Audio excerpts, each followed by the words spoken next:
Narito po ang ating episode, Videoke is Live. Kasama natin si Nanay Christy. Nanay Christy, ano nangyari at umabot ka sa pagmumura sa mga videoke neighbors mo? Isang buwan na po ang nakalipas, gabi-gabi. Parang ano Parang Hindi ginagalang ang barangay kahit ireklamo nyo po. talaga? So ang sinasabi mo, masiga pa ito kaysa sa... Buong pamilya, siga. Okay, etong lugar na ito ay matagal na kayo nakatira dyan. Kami po matagal na kasi private owners po kami. Kaya lang itong nakaharap ko at nakalaban ko po na hindi marunong rumespeto, squatter po sila dyan.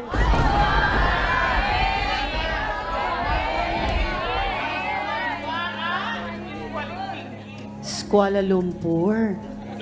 Okay, matapos mo magreklamo sa barangay, ay sinugod at pinagmumura ka raw, Nanay Christy? Opo, ayoko lang po madama yung mga anak kong lalaki kasi baka makagawa ng masama at nagtatrabaho sila.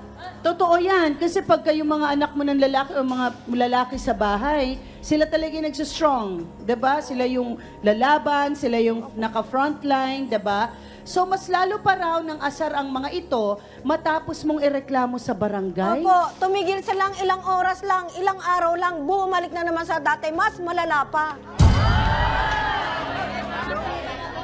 Umaabot po yan alas 4, alas 5. Mga lasing pa. Grabe, sobrang perwisyo. May sakit po ako, hindi po ako makatulog, nagka-insomnia na po ako. Sigurado ako, Ate Christy, na hindi lang ikaw ang nabubulahaw. Kasi sing-along yan, buong barangay naririnig. Halos nag-aaway-aaway na po sila, pamilya po nila ang nagkakagulo dahil lasing silang lahat talaga. Oo. Ate Christy, ano yung madalas na kantahin? Isang kanta na bisit kayo? Selos po. Sino? Kinakantahan ako. Sample nga ng selos. Ang puso ko nagdurugo kapag nakikita ko si Christine Bungangera. Ang lala nito, siya ang kapitbahay na nanugod at pinagmumura si Christy. Utoy, pasok!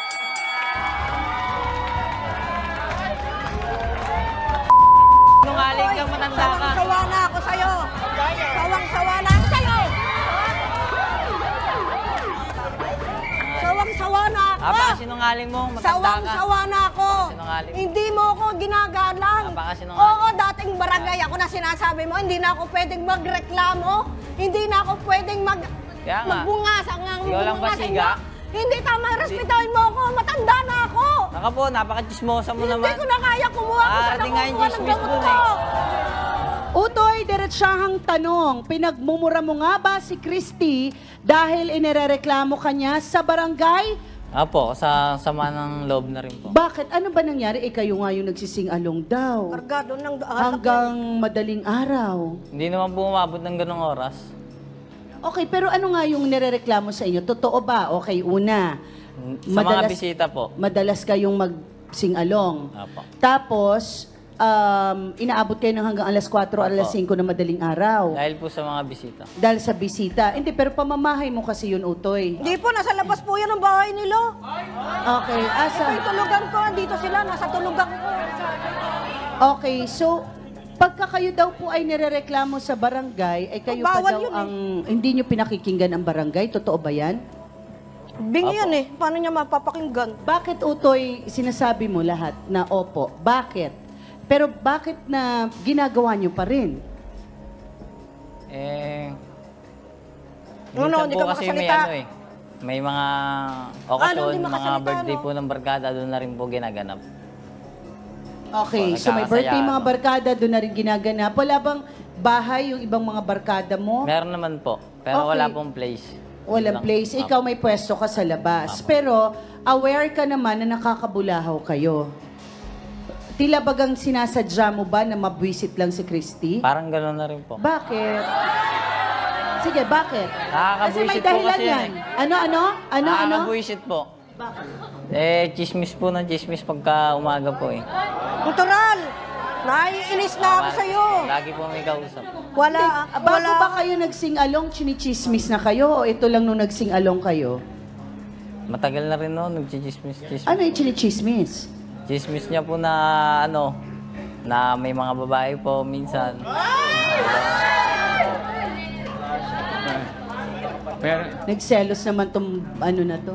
Okay, ito ba yung unang beses na nireklamo ka sa pagpapatugtog? Apo. Unang beses lang ito? Apo, siya lang pong nagagat. Ate Ano Christy? po, nagkaroon kami ng counseling sa bahay para doon sa adjustment ng ordinance. Kaya lang hindi nila sinusunod kasi hindi nila iniintindi. Okay, sino kayo sa bahay nyo, Utoy? Bakit hindi nyo sinusunod? Alam nyo kung may ano na, ordinansya. Opo. Yung tinitirhan nila, halos sakop ko na yung lugar. Kasi siya na pangasawa lang po yan ng pamangkin ko. Yung tiyahin niya, napakachismosa. Walang lupa yan. Pero lumalaban pa, imbis na makipag-usap sa akin na maayos, tita, pasensya ka na, ganito, ganyan. Hindi niya ako binibigyan Kontrabida ka ng respeto. Walang respeto po yan. Walang iya. Paano ko po re-respetuin? Walang iya ka. wala. Pa, pag nakainom ka, babasag ka ng bote. Doon mo tinatapon. Saan mo tinatapon? Hindi ko alam yun. Oh, Hindi ko ayan, alam di ba? yun. Nasaksak ako ng boteng ibinato mo. Oh, pero hindi pa rin kita nireklamo kasi yung asawa mo pamangkin ko. Okay.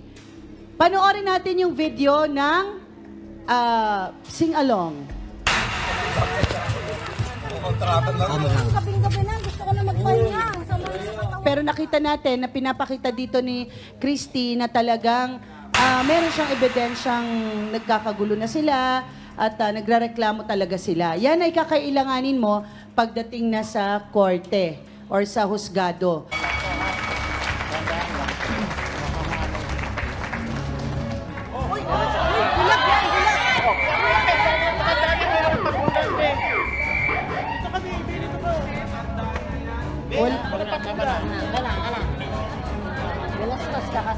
Kuya Asi, ikaw ay barangay tanod. Ha? Hindi ba? Utoy, bakit hanap ka ng kaya mo? Bastos yan talaga eh. Huwag yan, ganyan. Bastos Okay. kasi. Asi, okay lang. Guys, ako na bala. Okay, Kuya Asi, bakit ikaw ay isa sa talagang nagsaway na? Narinig mo rin ba ang lakas ng video okay ni Nautoy? Apa. Okay, ano ba, kayo ba ay magkakapit-bahay lang? Yes, kumbaga po ni Ate Christy.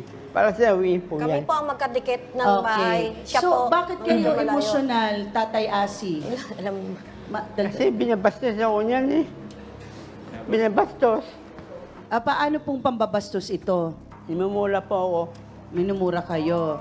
Bakit ka galit kay Kuya Asi? Mukhang di naman to kaya ng... Lagi rin po siyang kinakampihan sa barangay. Paano? Natural. Alam nga naman ikaw ang kampihan. Hindi nga ba masita ng barangay sina Utoy dahil sa takot? Anong ibig sabihin ng takot? Ano po yan, nasisita sila, tumitigil sila, pero ilang araw babalik sila ulit sa kanilang gawain.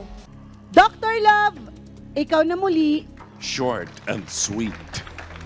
Alam mo, pangalan nito, Utoy. Alam mo naman kasi na may ordinansa. Ayaw mo lang talagang sumunod, no? At hindi po pwede yan sa isang civilized society. Kailangan natin sumunod tayo sa ordinansa dahil yung mga ordinansa at mga batas na yan, inilagay yan para magkaroon ng kapayapaan sa community. Naniniwala ako na magkakasundo po kayo. Kasi mahilig din naman si Christy sa awitin, ano? At kayo naman Utoy, at saka ang auntie mo talagang mahilig din kumanta, di ba? Yun lang, susunod tayo doon sa oras. Otherwise, lalabag tayo sa batas. Pag lumabag tayo sa batas, may pananagutan tayo. Isang bagay lang, Utoy, ang hindi ko nagustuhan sa iyo. Pagpasok nung may edad sa iyo, si Asi, na isang barangay tanod, meron siyang kapangyarihan. Sana respetuhin natin yung mga taong katulad niyan. Sa isang maliit na community, kagaya ng sa inyo, mas makabubuti magkasundo na lang kayo. Pag sinabing hanggang alas 10 lang, hanggang alas 10 lang, yung 8 to 10, imbitahan mo si Christy na makikanta rin sa inyo at baka mas maging maganda ang blending ng mga boses ninyo. Minsan kasi nalilimutan natin yung pakikisama sa kapwa. At pag yun ang ginawa natin, mas masaya ang ating lipunan. Maraming salamat, Mama Carla.